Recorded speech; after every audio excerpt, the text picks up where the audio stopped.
बर्तन पटाखा bomb bucket पर बैठना एक्सपेरिमेंट। चंदापुर के गांव में जीवन कहकर एक आदमी रहता था।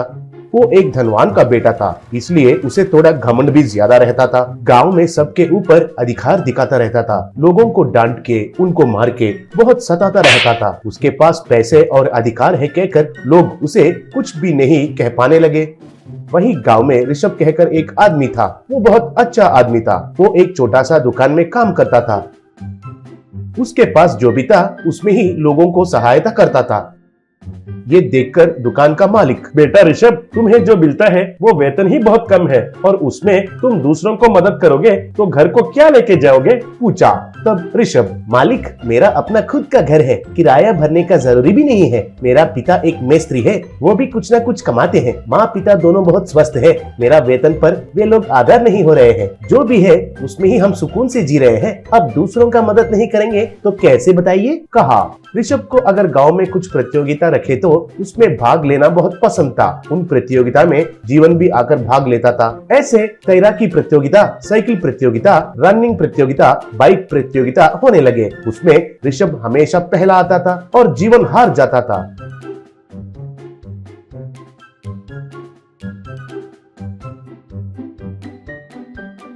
कप ऋषभ को देते समय जीवन ईर्ष्या से बहुत जलता था। बाद में बेकार में ऋषभ से लड़ाई करता था। हे ऋषभ, तुम्हें और कुछ काम काज नहीं है क्या? हर प्रतियोगिता में बेकार में भाग क्यों लेते हो? हर किसी में तुम जीतकर बाद में हीरो जैसे फील होते हो, कहा। तब ऋषभ, देखो जीवन, मुझे प्रतियोगिता में भाग लेना बहुत पसंद है, इसलिए मैं भाग लेता हूँ। मैं इनमें जीतकर हीरो जैसा कोई फील नहीं हो रहा हूँ, लेकिन तुम जब भी हार जाते हो तो विलन जैसे फील होकर ईर्ष्या से बहुत जलते रहते हो। पहले वो सब छोड़ दो, जिंदगी में आगे बढ़ोगे, कहा। तब जीवन, मुझे विलन कहते हो, कहकर ऋषभ को पकड़कर मारा। तब ऋषभ को गुस्सा आया था, लेकिन कुछ भी नहीं कहा था। एक दिन ऋषभ दुकान के पास जाने तक उधर कुछ झगड़ा हो रहा था और भीड़ भी जमा हुए थे। नजदीक जाकर देखा तो जीवन उस दुकानदार को पकड़कर मारने लगा। ऋषभ तुरंत जाकर जीवन को रोककर, ए, क्या हुआ है? क्यों मेरे मालिक को पकड़कर मार रहे हो, पूछा। तब जीवन, क्यों? मेरे बाइक को दुकान के सामने पार्किंग किया तो थोड़ा बगल में रखो, कस्टमर्स को अंदर आने में तकलीफ होता है, कहकर बहुत घमंड से कहा। इसका बात मैं क्यों सुनता हूँ? मेरा मर्जी से जहाँ चाहे वहाँ पार्किंग करता हूँ। मुझे ऐसे घमंडी वाले कहे तो बहुत गुस्सा आता है। कोई भी होने दो, उनके टांगे तोड़ देता हूँ, खबरदार, कहा। तब दुकानदार, बेटा ऋषभ, मैंने घमंड से कुछ भी नहीं कहा, बहुत मर्यादा से ही कहा था, वो झूठ कह रहा है, कहा। तब ऋषभ, जीवन, शॉप के आगे पार्किंग किया तो आने वालों को तकलीफ होता है ना। मेरा मालिक तो घमंडी नहीं है। अगर तुमको ऐसा लगता है तो उनके तरफ से मैं सॉरी कहता हूँ। सॉरी, अब तुम चले जाओ, कहा।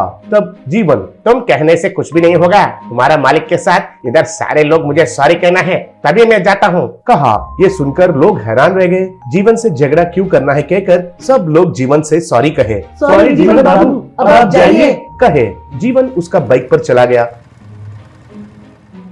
तब एक गांव वाला, ये क्या है? इस आदमी का अराजकता हर रोज बढ़ता जा रहा है। वो गलती करके बेचारे उनको मार के हमसे भी सॉरी कहलाता है, उसे सही सबक सिखाना पड़ेगा, कहा। तब एक औरत, हाँ, परसों मैं और मेरे पति स्कूटर पे जब जा रहे थे तब वो खुद आकर हमसे टकराया और हमें नीचे गिराकर उल्टा गलती हमारी है कह के मेरे पति को मारा। छिछी, ऐसे बदतमीज आदमी को मैंने कहीं नहीं देखा, बोली। तब दुकानदार, हाँ, उसे सबक नहीं सिखाएंगे तो उसका हरकतें ज्यादा हो जाएंगे। ऋषभ, अगले महीना दिवाली का त्योहार आने वाला है। उस दिन तुम ऋषभ के साथ पटाखे का प्रतियोगिता लगाओ। उसमें उसे हार जाना ही नहीं, उसे बहुत चोट भी लगना चाहिए, कहा। तब ऋषभ, अच्छा विचार है, उसे बुद्धि आने के लिए मेरे पास एक जबरदस्त आइडिया है, कहा। दिवाली से एक दिन पहले ऑटो में बैठकर ऋषभ घोषणा करते हुए जा रहा था। ऐसे वो जीवन के घर के पास जाकर उसे सुनाई दिया जैसा जोर से घोषणा करने लगा। सुनिए सुनिए सुनिए, सब लोग गौर से सुनिए।